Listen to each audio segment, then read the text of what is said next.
¿Ya está? Sí, aquí ya está. Ahí estamos. Y tú también ya estás.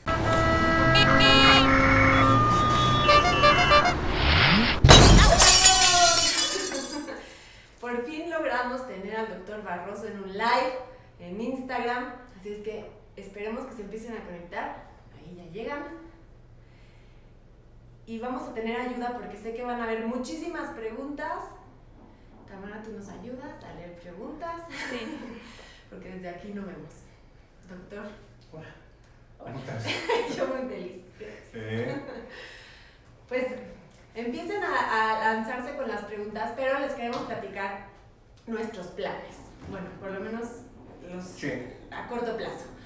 Y el día de hoy decidimos hacer este Instagram Live para hablar como un poco más de un tema general, ¿correcto? Así es. O sea, recibir preguntas, porque sé que hay muchísimas.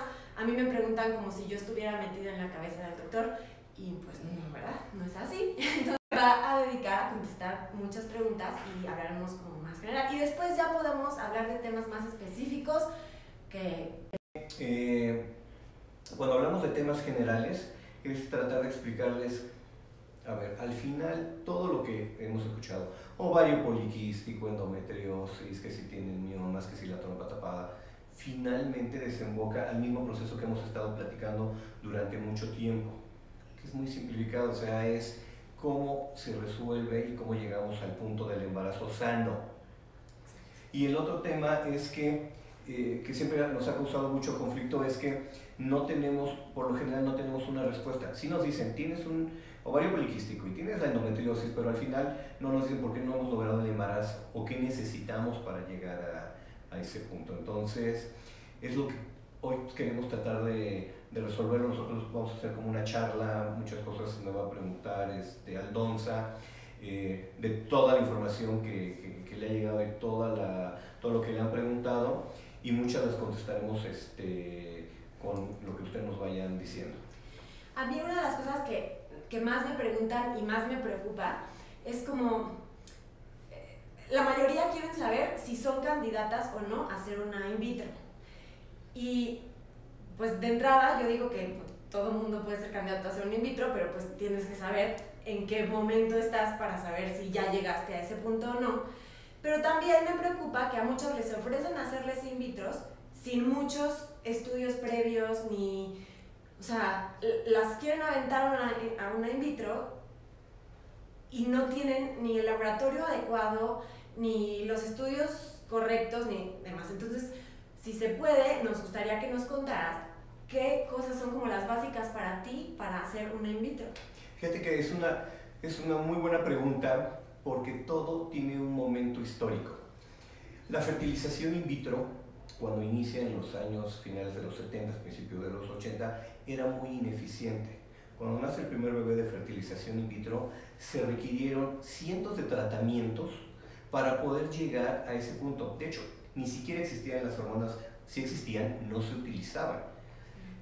El primer bebé de fertilización in vitro fue de una ovulación casi espontánea y se hacían procedimientos laparoscópicos que eran muy arcaicos.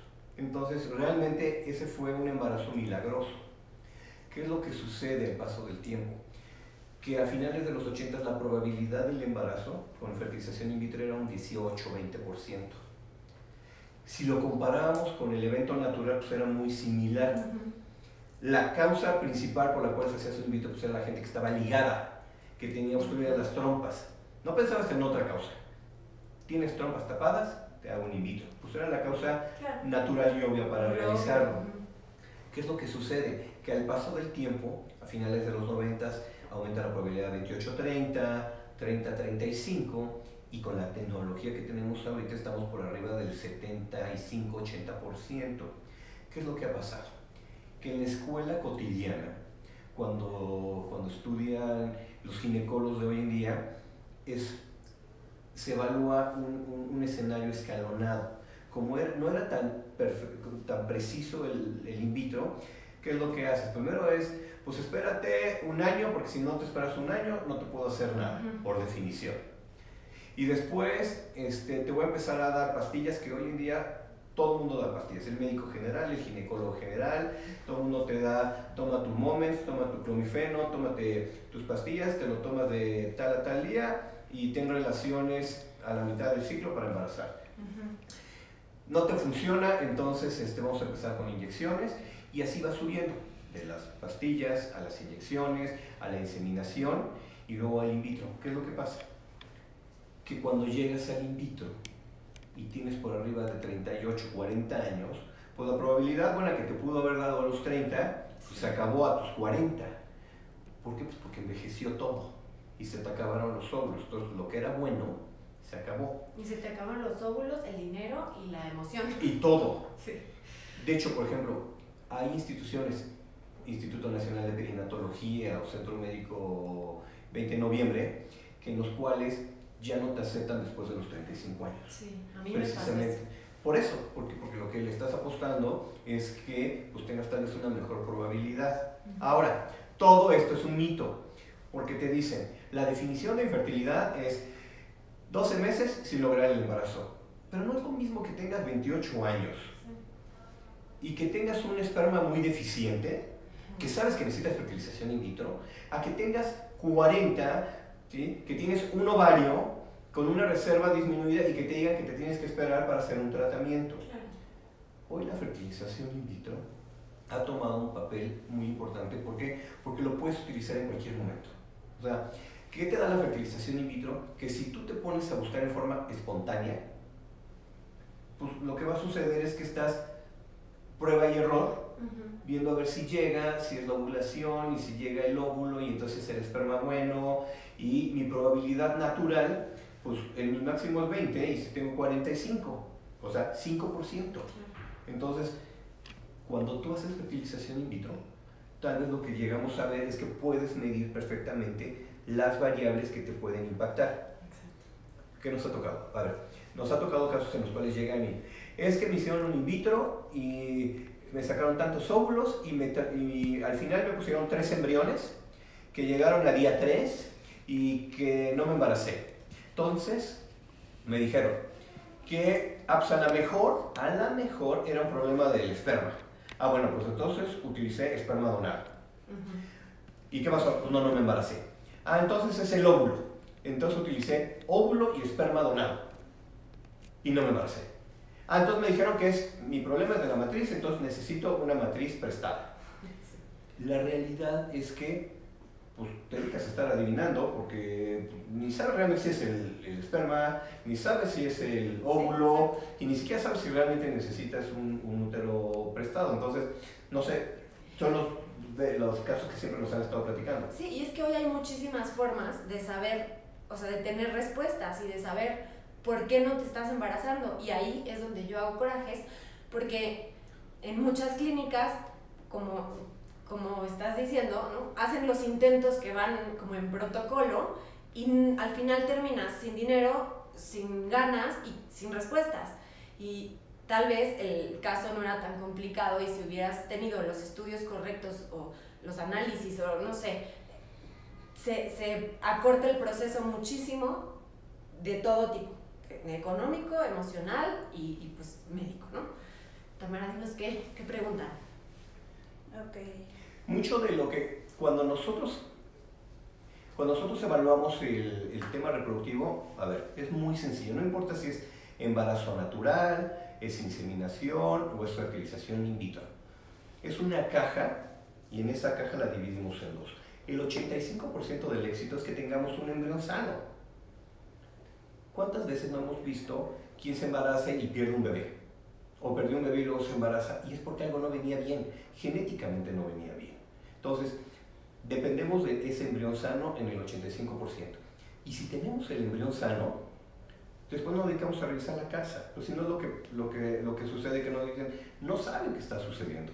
Entonces, cuando nosotros, ¿qué es lo que hemos estado haciendo? Es cuando nosotros definimos que tenemos un bebé, porque se pueden ver embrioncitos bonitos, ¿sí?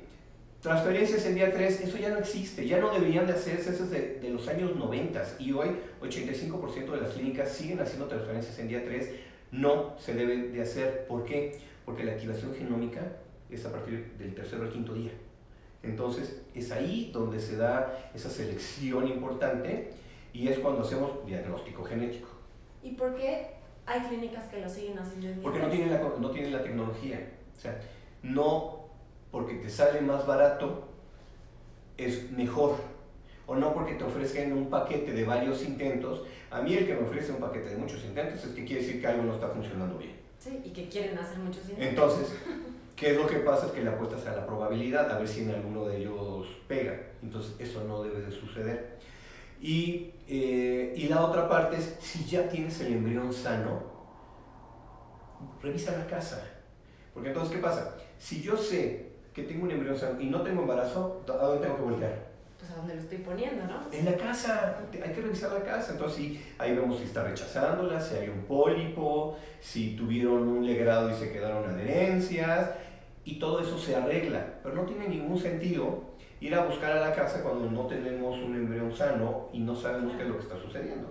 Claro, a mí, y muchos me preguntan como, ¿qué hicimos nosotros diferentes esta vez en mi caso? Bueno, cada proceso ha sido diferente cada vez, pues porque mi cuerpo ha ido cambiando con cada tratamiento, pero definitivamente una vez que teníamos embriones sanos, no íbamos a arriesgar perderlos poniéndolos en mi útero así como estaba. O sea, y por eso fue que, bueno, ya han visto pues, muchos de mis videos, pero que por eso hicimos una histeroscopía y por eso una laparoscopía, porque mi endometriosis y pero no se puede nada más como protocolizar y hacer lo que a todas les toca, porque pues cada persona es diferente y eso es lo que a mí me ha hecho toda la diferencia en Nacere y con el doctor Barroso, porque literal me va revisando cada día lo que va pasando con mi cuerpo y no se va a arriesgar a poner un embrión sano en una casa que no está sana.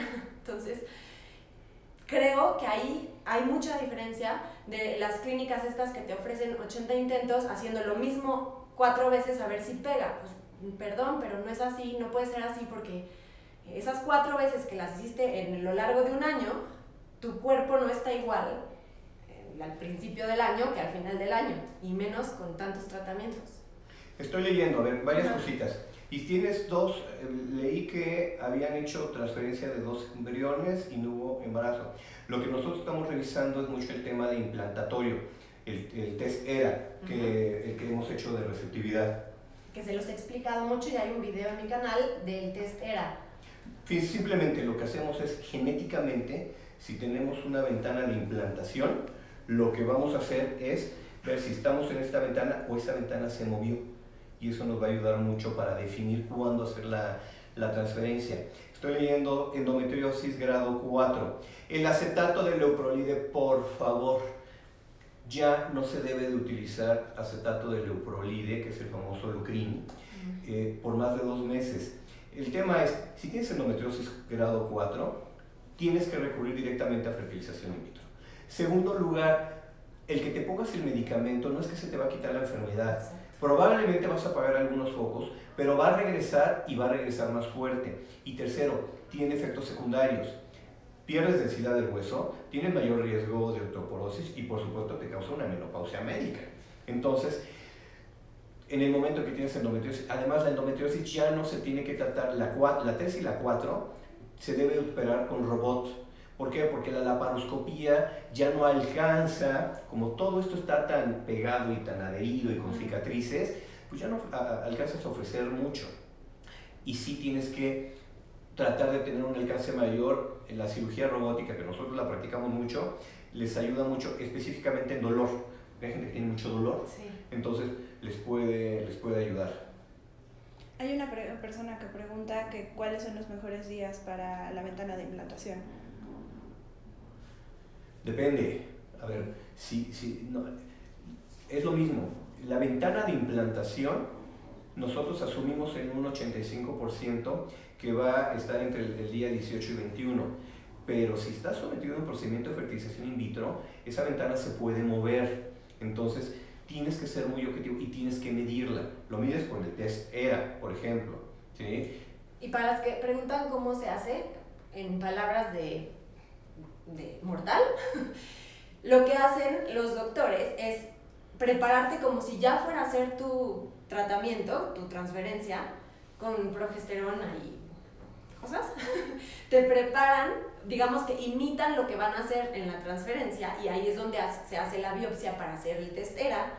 Y una vez con ese resultado, pues lo único que se hace es, sabiendo qué días son los de la ventana de implantación correcto en tu cuerpo, en tu caso, con esa preparación, pues se vuelve a hacer la misma, o bueno, corrigiendo si es que el resultado pide corrección, y se vuelve a hacer la misma preparación en tu transferencia para que pues, tenga el mayor porcentaje de éxito posible. Estaba oyendo sobre ovario poliquístico. El ovario poliquístico tiene muchas características. El ovario poliquístico no solamente es encontrar quistecitos en el ovario, es un evento metabólico. El ovario poliquístico es de nacimiento. Lo traes de nacimiento y se activa durante la adolescencia. No se quita, se trata.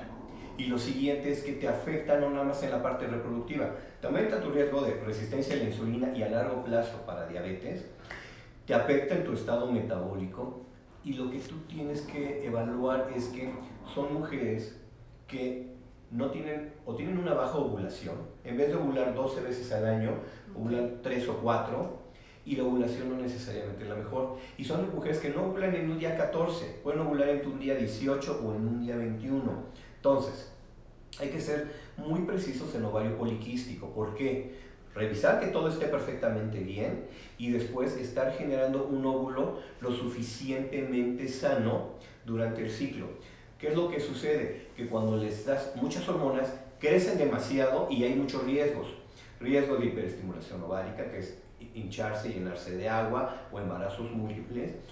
Y en aquellas personas en las cuales hay mucha resistencia al medicamento, se puede recomendar fertilización in vitro. ¿Por qué? Porque requieres una gran cantidad, de cada 10 óvulos que tiene el ovario poliquístico, 1 o 2 son buenos.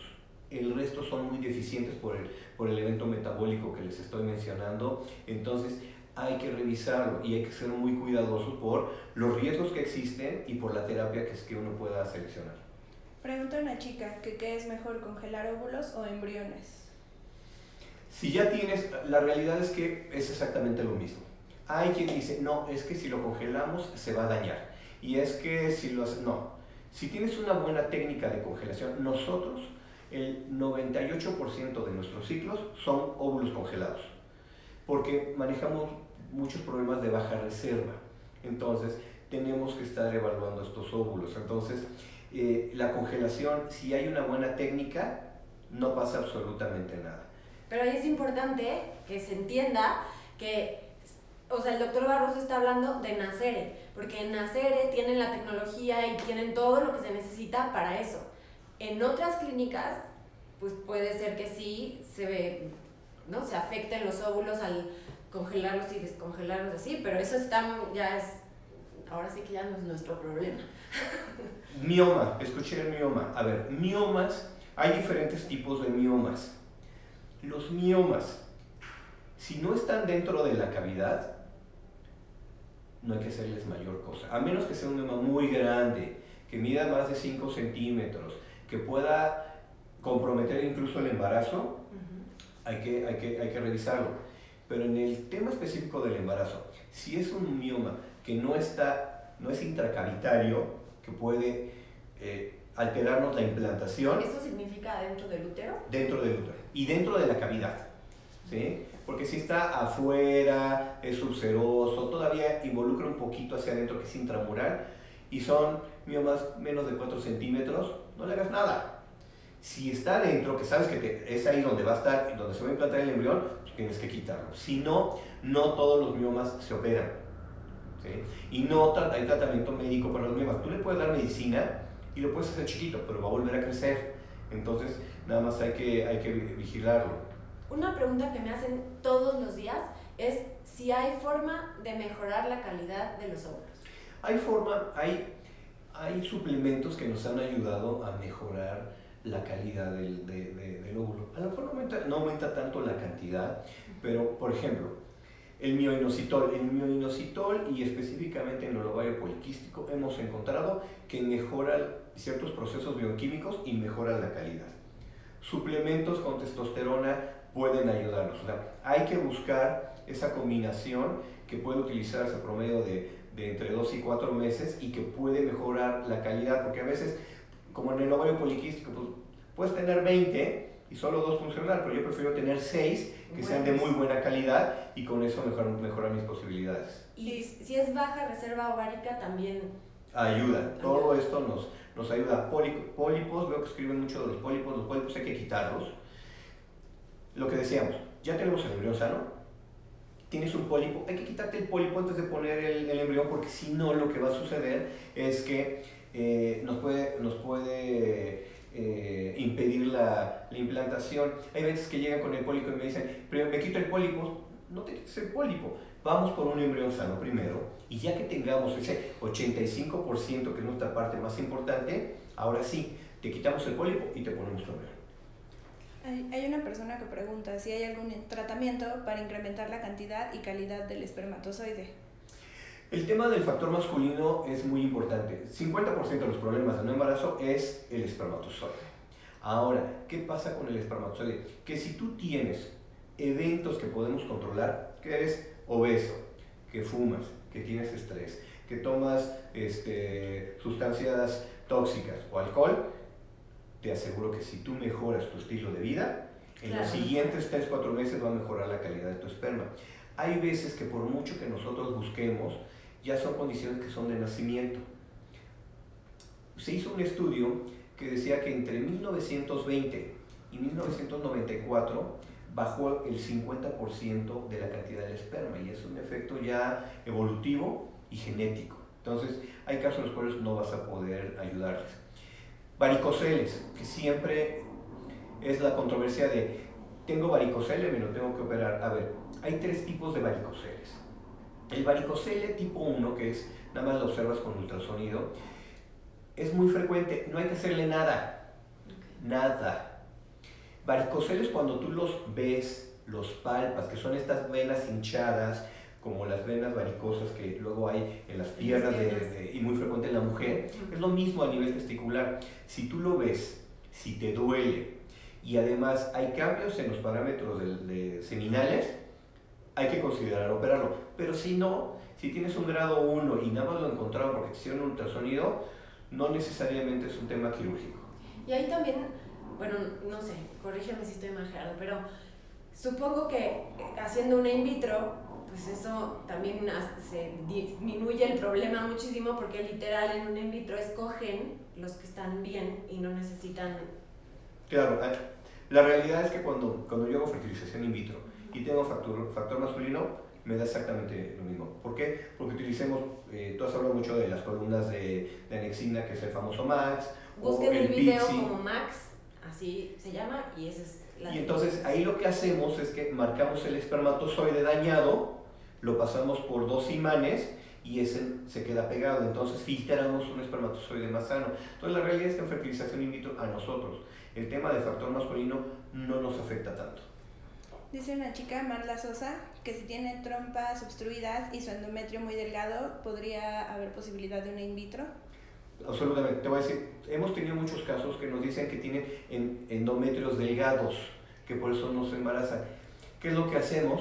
Les hacemos un test ERA, vemos si ese endometrio delgado es o no receptivo, y con eso nos quitamos la duda de que si podemos poner o no un embrioncito. Lo mismo nos pasa con aquellas pacientes que tienen muchos miomas que no son operables y que no saben si les va a afectar en el momento de la implantación. Hacemos el test ERA, vemos el grado de receptividad que tiene y hemos tenido pacientes. Nosotros siempre hemos esperado que por arriba de 7-8 milímetros del grosor endometrial es el mejor para implantar, pero hemos tenido pacientes que tienen 4 o 5 y lo logran porque tienen un test de receptividad favorable, entonces tampoco es algo que nos preocupe. Dicen que ¿por qué un embrión AA y un superútero no implanta? Porque el embrión A es percepción. El embrión A lo califica alguien que lo vio bonito. Porque lo ven, porque se visualiza y porque se ve. Guapo. Exacto, son bonitos y son guapos. Hemos visto muchos guapos que genéticamente están anormales. Entonces, si tiene una alteración genética, pues por muy guapo que está, no te va a pegar. O peor tantito, nos ha tocado ver embriones que tienen alteraciones que te pueden dar embarazo, que no vas a detectar durante el proceso del ultrasonido y el seguimiento prenatal, y cuando nace tiene alguna deficiencia neurológica o retraso mental y no lo pudiste detectar. Entonces, te pueden calificar de 1000 maneras el embrión. Si no haces un estudio genético, no tienes la seguridad de que sea competente. Ok, dice, ¿cómo es la selección de donantes de óvulos en su clínica? La selección de los donantes, lo primero que tienes que ver son pacientes jóvenes. Tienes que estudiarles, tienes que hacerles un estudio para descartar todo tipo de enfermedades, evaluar cuáles son sus antecedentes genéticos, cuáles son los riesgos. Todos tenemos riesgos de algo, de diabetes, de presión alta. Entonces lo que haces específicamente es hacer la evaluación completa para definir que venga sano. Aún así, les hacemos diagnóstico genético. Y tanto donantes de óvulos como de esperma pasan por muchos filtros, ¿correcto? Debe ser así. ¿Cuál es la edad máxima para aceptar una donación de óvulos?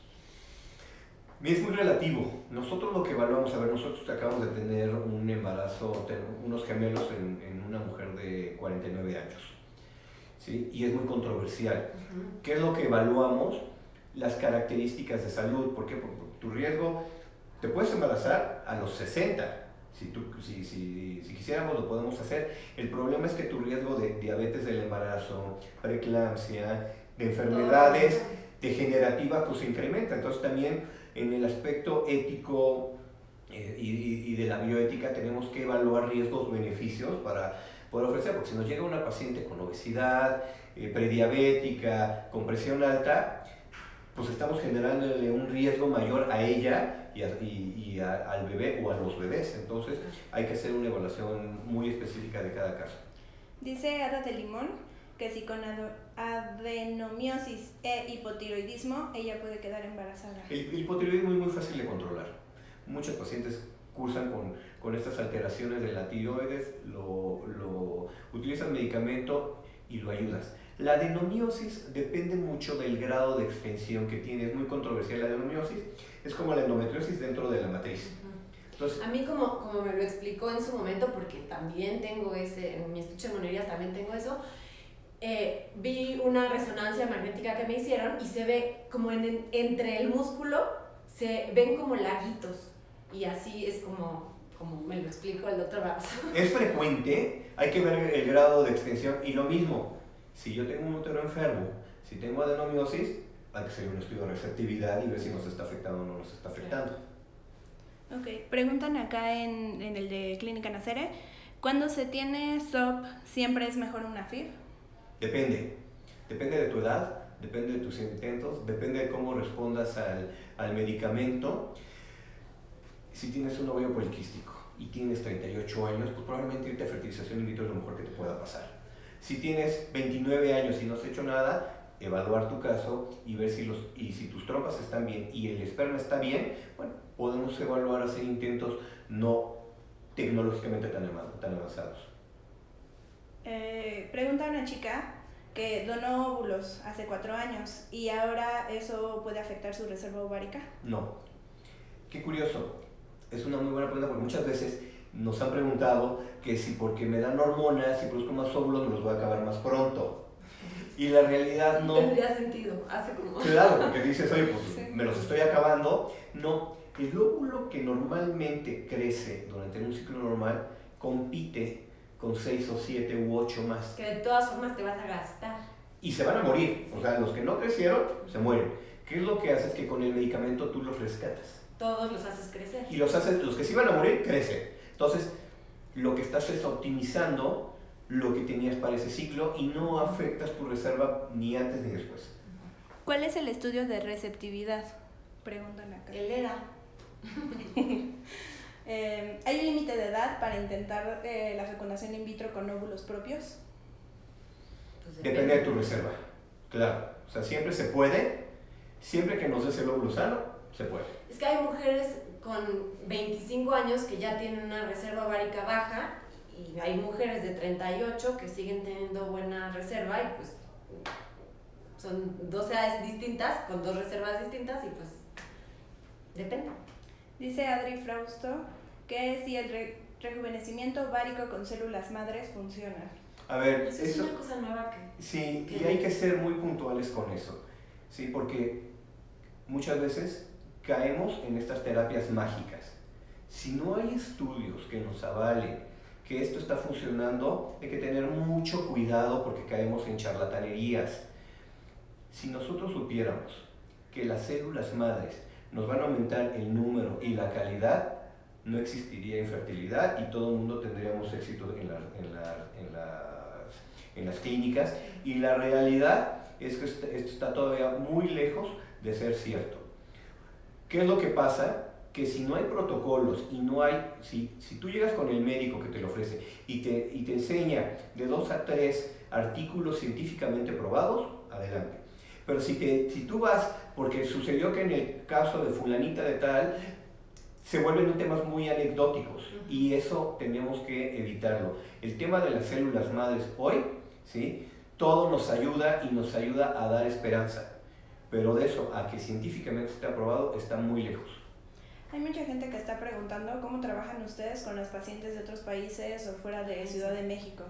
Estamos teniendo citas por vía telefónica, por Skype, y tenemos una conexión de muchos médicos a lo largo de entidades dentro de la República Mexicana o fuera de México que nos ayudan con el proceso de seguimiento.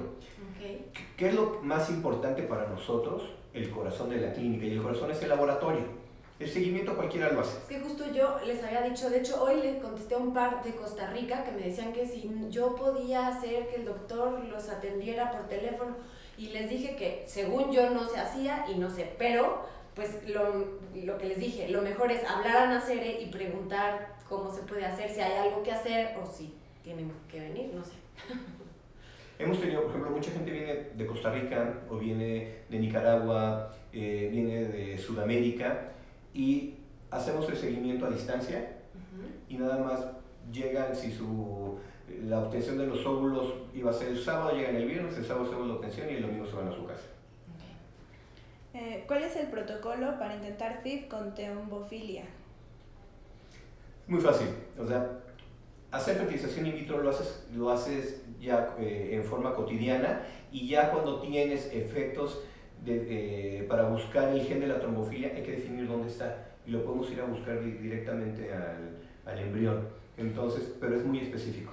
A mí me han estado preguntando mucho porque he subido historias de mis inyecciones de Clexane y me preguntan que por qué, si no tengo como trombofilia activa o no sé cómo se diga, ¿por qué me inyecto? En estos casos varía mucho el proceso en tu caso, por ejemplo, que tenemos un tema de endometriosis, que también es un tema inflamatorio, lo que disminuimos es el que pueda haber rechazo directamente del embrión. En estas pacientes, por ejemplo, factor 5 de Leiden, trombofilias, aumenta el grado de coagulabilidad, y nosotros, si es muy severo, desde el momento de la transferencia empezamos el tratamiento con heparina de bajo peso molecular. Dice una chica que ¿qué tan viable es un embarazo con útero bicórneo? Perfectamente viable. El útero bicórneo nada más hay que evaluar qué características tiene. No se operan. Hay gente que los operan y los parten por la mitad y les va muy mal. Entonces, no se operan y tienen todas las posibilidades. ¿Estar por mucho tiempo con tratamientos de fertilidad podría causar cáncer o algún otro tipo de enfermedad? Buena pregunta. Hay muchos estudios que se han hecho a lo largo del tiempo. A ver, todos los procesos de reproducción no tienen más de 40 años, o sea que es la edad que tiene Brown, que fue el primer bebé de fertilización in vitro. Entonces no tenemos tanta experiencia, pero los estudios que se han realizado no han demostrado ni incremento en cáncer de ovario ni de mama. Ok. Yo digo que no debe ser bueno pasar años y años y más años haciéndolo, entonces mejor hagan uno rápido y, o sea, no se queden ahí instalados, mejor ya véanse directo. Dice Eli que ¿qué estudio necesita hacerse para saber cuál es su reserva ovárica? 2 cosas. Hormona antimuleriana. Claro. Y hacer tu conteo prenatal. La antimuleriana lo único que te dice es, si está por abajo de 1, preocúpate porque ya va disminuyendo, pero no te dice, el número no se expresa con la cantidad que tienes. O sea, el que tengas 0.3 o 0.7 no te dice que tengas 3 o 7 óvulos, te dice que se acabó. Ya ir y hacer la valoración por conteo, esa es la que te dice cómo está ¿Cómo está tu reserva? También en un video les expliqué qué significa eso, que es como los circulitos que se ven en los ovarios, esos son los antrales, no sé qué cosa. Los folículos parenterales. Bueno, ahí véanlo porque ya ni me acuerdo. Ok, ¿se puede hacer tratamiento a gente sin temas de fertilidad o infertilidad solo por querer un embarazo múltiple? Yo creo que ahí ya caemos en temas más de la ética y de la bioética. Es simplemente definir cuál es la causa o por qué quieren lograr un embarazo múltiple, porque per se el embarazo múltiple ya es una complicación. Entonces tendríamos que evaluar riesgos y beneficios. Estoy viendo que preguntan un poco de cerclaje. El cerclaje, ¿cómo evaluar un cerclaje? Embarazos gemelares, si el cervix mide más de 4.5 centímetros, antes lo que se hacía es que tomábamos un pequeño dilatador que se llama prueba de Hegar para ver si pasaba o no. Embarazos múltiples, que ya no deben de suceder por más de 3, o aquellos donde el cervix se vea muy cortito, hay que evaluar la probabilidad de un cerclaje. Aquellas mujeres que tuvieron pérdidas de bebés en el segundo trimestre del embarazo tienen que ponerse un cerclaje porque son esos bebés que se salen solos. Que eso se llama insuficiencia cervical. Se llama incompetencia cervical, así es.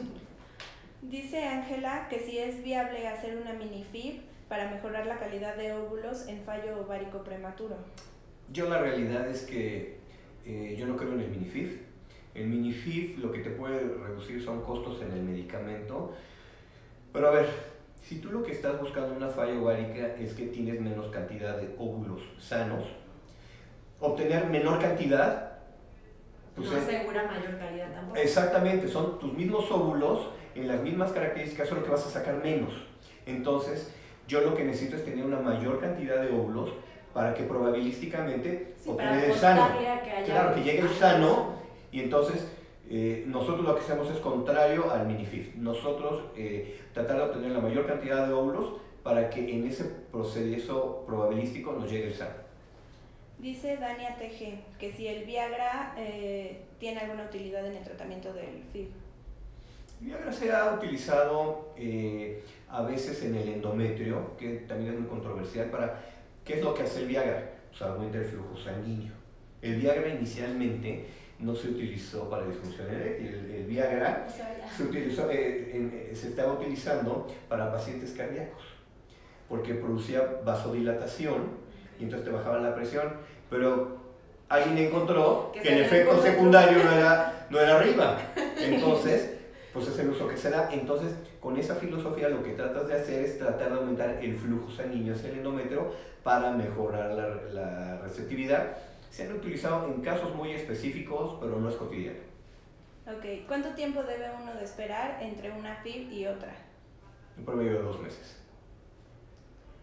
Llevo 10 años intentando quedar embarazada, pero aquí en Puerto Rico no conocen esa condición, síndrome Kallmann. El síndrome de Kallmann es una deficiencia hipotalámica. Entonces, ¿qué es lo que sucede? Es muy frecuente que en el síndrome de Kallmann no tienen olores, se llama anosmia, porque tienen una deficiencia hipotalámica. Entonces, si hay deficiencia hipotalámica, no producen hormonas y tú se las puedes agregar. Si tus ovarios están bien, tu reserva se ve bien, con hormonas muy específicas que tienes, las que no produces, FSH y LH, con eso vas a responder. Eso se llama hipogonadismo hipogonadotrófico. O sea, es un tratamiento no tan complicado. Cero es complicado. Ok. ¿Se puede quedar embarazada con reserva baja de manera natural? Si te das el óvulo sano, pues probablemente sí, pero todo lo demás tiene que funcionar perfectamente bien. Si tienes 41 años y tu probabilidad es menos del 3%, nada más por la edad, pues tienes que esperar a que va a ser un proceso muy largo. Y cada vez va bajando. Y cada vez va bajando. ¿Hay algún estudio o tratamiento para evitar los abortos espontáneos? El aborto espontáneo en la mayoría de las ocasiones es precisamente por una alteración de cromosomas, un síndrome de Down o algún otro tipo de condición que tú no puedes evitar. O sea, puedes mejorarlo tomando tu ácido fólico, pero pues le puede pasar a una mujer de 28 como le puede pasar a una mujer de 42. O sea, si el embrión viene mal cromosómicamente, es muy probable que sea un aborto. Claro, y por lo general no es culpa de nadie. A menos que haya una causa muy específica o que tengas 2 o más abortos, hay que buscarle. Pero si es único, aislado, probablemente no es mayor cosa que Por eso yo siempre les digo que, aunque el protocolo dice que si tienes menos de 35 años no necesitas hacer PGS a los embriones si estás en una in vitro, pues idealmente hazlo, porque aunque tengas 28 años, si el embrión está mal, vas a tener un aborto, y aunque tengas 28 o 36, te va a doler igual el aborto. Entonces mejor, no doler de dolor, sino del corazón. Entonces, pues, el PGS sí o sí, yo digo. Dice Daniela Carrenou que tiene 25 años, que sí es bueno hacerse una FIV a su edad. El FIV se hace en cualquier momento, independientemente de la edad y que tengas una causa que te lo justifique. Si tienes 25 años y tienes una endometriosis importante, o tienes un ovario poliquístico y has intentado embarazarte, o ya tuviste una cirugía y te quitaron un ovario, lo menos que te preocupa es los 25 años, ya quieres hacer algo más. Hay una chica que está insistiendo mucho sobre si la acupuntura es importante en las cuestiones de fertilidad. Yo creo que todas las alternativas, la medicina alternativa, no sé qué piensas tú, pero si no te afecta negativamente te puede ayudar, ¿sí?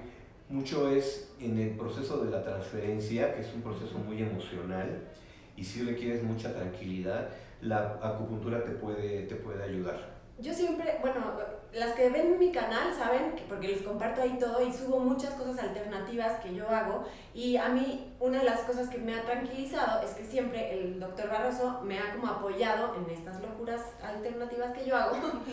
Y justo una de las diferencias en esta transferencia, o sea, esta vez, un día antes de la transferencia tuve mi última sesión de acupuntura, que yo no sé si sirve específicamente para que el útero y el ovario, no sé, pero para relajarte sí sirve, para la circulación sirve, entonces pues, todo lo que sume y no te pueda afectar, yo creo que vale la pena, siempre preguntándole al doctor, porque si por algo se contrapone con algo de lo que él está haciendo, pues sale peor. Y ese día además hicimos un ejercicio como de mucho relajamiento, de mucha respiración, o sea, como que teníamos que estar muy, a veces la cabeza no necesariamente está donde el corazón. Sí. Y hay que ayudarle a que todo, sí debe de fluir un poco más de energía positiva. Dice una chica que no quiere tratarse, que más bien quiere tratarse la endometriosis, pero no por una cuestión de fertilidad, solo para tratárselo, que de aquí se les puede ayudar. Sí, a ver, yo por ejemplo tengo muchos casos de mujeres jovencitas de 18 años que vienen con una endometriosis, tenemos 4 grados, y me llegan con una endometriosis grado 2 y con dolor. ¿Qué es lo que hago? Les trato la endometriosis porque lo que me preocupa es que no tienen novio, no sé si se van a casar y no saben cuándo van a tener hijos, pero sí quieren. Entonces, si yo me espero y no les hago nada al 5 años, esa endometriosis grado 2 va a ser 3 o 4. Si yo se las quito, las trato, sé que va a regresar, pero cuando tenga 25, si regresamos a hacerlo, a lo mejor va a estar en grado 2 y me da mayor oportunidad de hacerles y además de quitarles el dolor. Entonces, es como estar limpiando la casita. Exacto. O sea, si la dejas ensuciarse de endometriosis años y años y años y años, pues probablemente después ya sea imposible limpiar. Y si vas... Claro, y además si la endometriosis está en el ovario, se come tus óvulos, que es lo que menos quieres. ¿Cuándo se debe hacer sí o sí ovodonación? Cuando tú puedas demostrar que o no tienes óvulos o el estudio genético te ha arrojado que tus embriones no son sanos. Nada más no dan. Exacto. Ok. ¿Es bueno tomar maca y damiana? Ajá. Si estoy en un tratamiento. Pues hasta donde yo sé, o sea, sé que la maca ayuda como a nivelar hormonas y demás, pero también está contraindicado en algunos casos. Yo sé que a mí, para la endometriosis, no es bueno porque te metes con los niveles hormonales y no quieres, ¿no? Hay que valorar cada caso.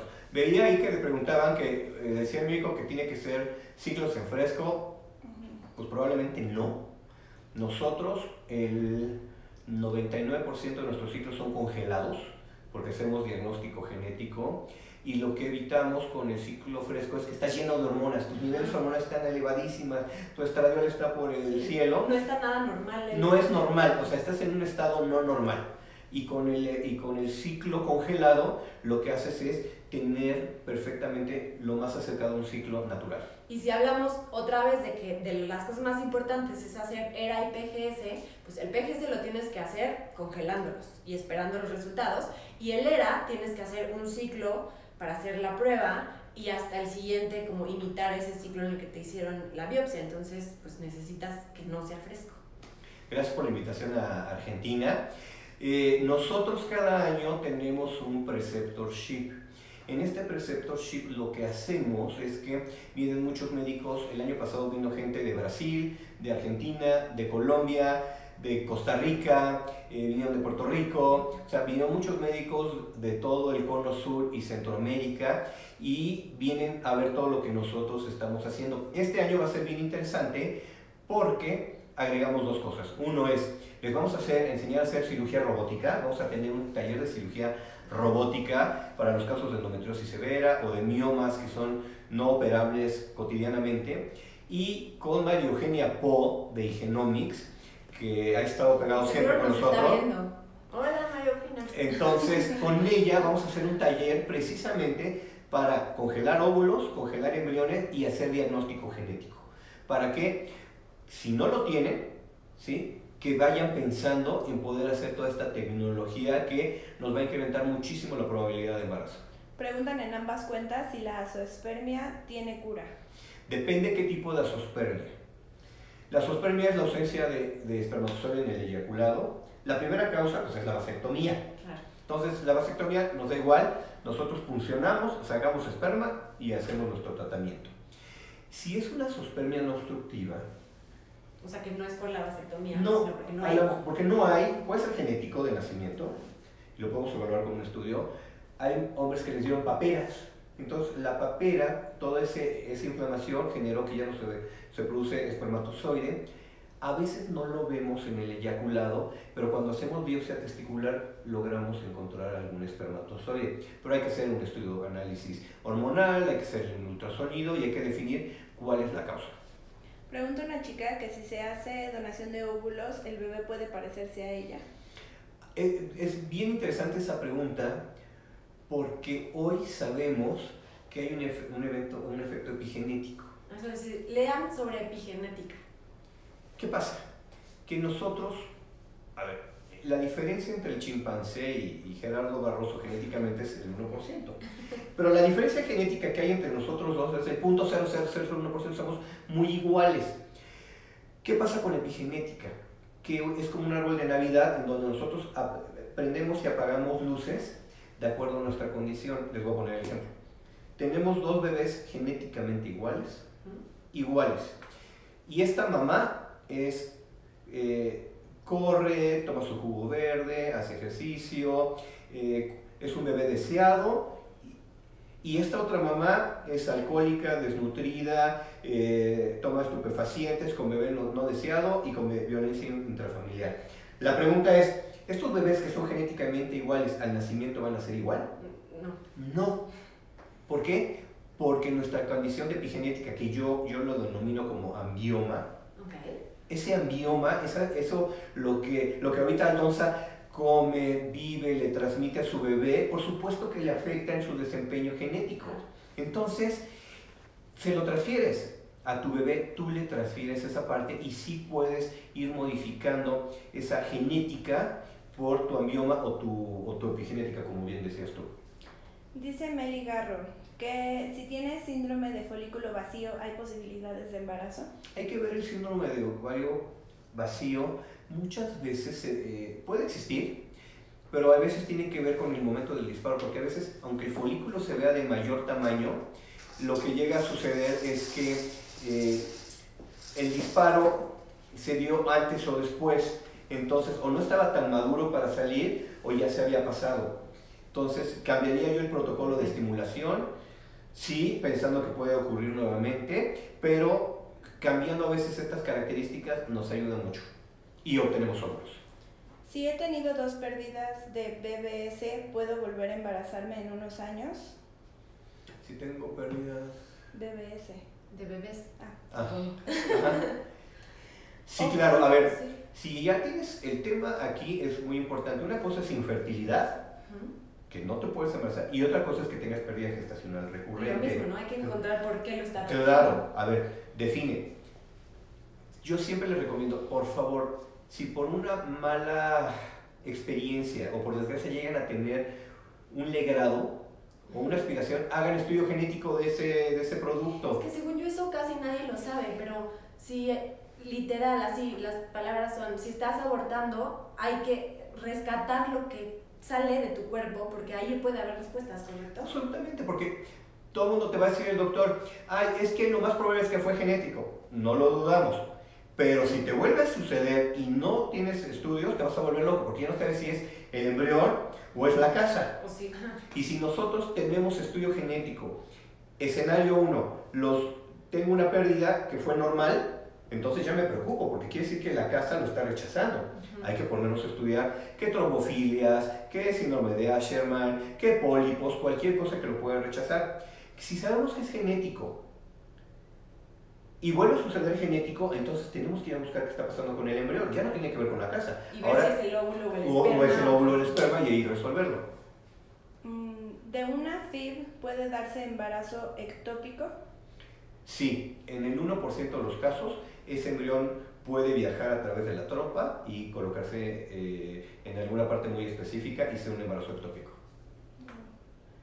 ¿En la serie hacen estudio genético? Sí. Siempre. Todo el tiempo en hacer hacemos estudio genético. Preguntan mucho sobre los precios. Yo siempre, no sé si hago bien, pero yo siempre les digo que depende absolutamente de la pareja, o bueno, de la persona que va a hacer el in vitro, porque pues no es lo mismo yo con endometriosis, los estudios que me tienen que hacer a mí, el medicamento que me tienen que dar a mí, que a alguien distinto. Entonces los precios varían, ¿correcto? Y además, a ver, como yo siempre les digo, si vienen a hacerse un tratamiento conmigo, no vengan. Nosotros diseñamos estrategias. ¿Por qué? Porque son todos los casos que ustedes nos platican. Entonces, tenemos que definir si es baja reserva, si tienen endometriosis, si ya tuvieron un fallido, cómo llegamos específicamente a encontrar ese embrión sano. Y la realidad es que siempre tratamos de ayudarles. Nosotros sí competimos con muchas clínicas de alto nivel a nivel mundial. ¿Por qué? Porque estamos en una red de los 10 centros más importantes en el mundo. Pero eso no significa, 1, que seamos inalcanzables, y 2, la realidad es que tratamos de ayudar, ¿sí? Mucha gente creo que hoy en día pues, tiene el derecho a ser padres, entonces pues buscamos la manera, queremos ayudarles, tenemos la tecnología y pues la verdad es que nos emociona mucho siempre estar escuchando sus casos y ver qué es lo que podemos hacer. Y yo siempre, o sea, últimamente, de hecho, entre antier y ayer, me he estado peleando con muchas que me dicen que pues solamente nacer es para gente que tiene mucho dinero, y la realidad es que no es así. Es una de las mejores clínicas, definitivamente. Yo lo aseguro y se los firmo que el doctor Barroso es el mejor doctor que existe en México, por lo menos, se los aseguro. Y con algo así no te vas a ir a apostarle a ver si porque está más barato en otro lado, pues te alcanza para más intentos. Pues el chiste es que no tengas más de un intento. Entonces, yo sí creo que por lo menos deberían de hacer una cita en Acere, hacer la primera consulta, que te den un diagnóstico, que te hagan un presupuesto y te des cuenta si es tan caro como tú pensabas, o si a lo mejor en unos meses puedes ahorrar y lograr el costo del tratamiento, en fin, o sea, pero no se queden con la duda, porque sí, yo también hace mucho pensaba que en Acere era inalcanzable en precios, y la realidad es que no está tan distinto a muchas de las clínicas por las que yo pasé. Después de operación de mioma, ¿cuánto tiempo debo esperar para una FIV? Depende de qué tan grande fue la cirugía, pero en un promedio de 2 a 4 meses es más que suficiente. Dicen que son los mejores médicos, Sí, la son. mejor clínica. Son. En términos generales, hoy pues la idea era como hablar un poquito de todo, ¿no? Sí. O sea, llegar al mismo punto, que nada más entiendan que dependemos de 2 cosas: nuestro embrión sano y la casa lista. Queremos seguir compartiéndoles y hablar de muchos temas. Un día hablar de endometriosis y hablar de ovario poliquístico, de infertilidad masculina, de lo que ustedes quieran, tratar de aclararles las dudas, pero lo más importante es que la infertilidad es un problema en donde no tenemos, la mayor parte de las veces, no tenemos una respuesta. ¿Sí? Si a mí me duele el apéndice y si me inflama, pues me opero el apéndice, y si se me poncho la llanta, pues la cambio. Cuando empezamos a buscar embarazos, entre que si me tomo la pastilla, me hago una laparoscopía, estoy nerviosa y mejor me voy a pensarlo 3 veces, nos volvemos locos. Entonces, mientras más información podamos generar, mayor probabilidad sabemos de estar en el camino adecuado. Yo les quiero pedir que tanto en la cuenta de Instagram de Clínica Nacere y en la mía nos manden qué temas son los que les gustaría, de los cuales habláramos, para que pues, los que junten muchos votos sean los primeros que vayamos tocando. ¿Te parece bien, claro? Y además, siempre me van a tener presente, yo tengo un equipo que somos 3 médicos en específico, el doctor Carlos Valdespín, la doctora Alexia, que veo que los saludan mucho, y todos nos encargamos de verlos. Todos los conocemos. Aquí, esta es una casa donde todos son conocidos y todos son queridos. Entonces, los vea yo, los vea Carlos o los vea Alexia, siempre estamos pendientes de ustedes. Y además, les va a pasar, no nada más te ve uno en la vida. A mí ya me vieron todos, de todo. Pregunta aquí Alice y Juan, ¿cuáles son los requisitos para la primera visita en Nacere?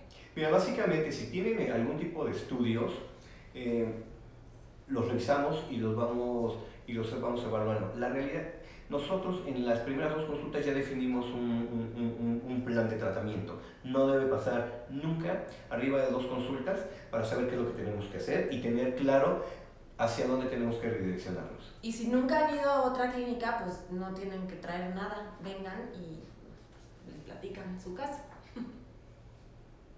Pues, sí. Bueno, pues, ¿te parece bien que nos despidamos y ya pues sí. los dejemos? Muchísimas gracias. Gracias por su tiempo y pues lo volvemos a ver pronto. Sí, ¿no? Manden los temas que quieren saber y pronto nos volvemos a ver por aquí. Muchas gracias. Doncers, no se olviden de seguirnos en la fanpage de Facebook, La Vida Fácil de Aldonza. También me pueden seguir en Instagram como @aldonzaveles y en Twitter como @La Vida de Aldonza. ¡Los espero! ¡Besos!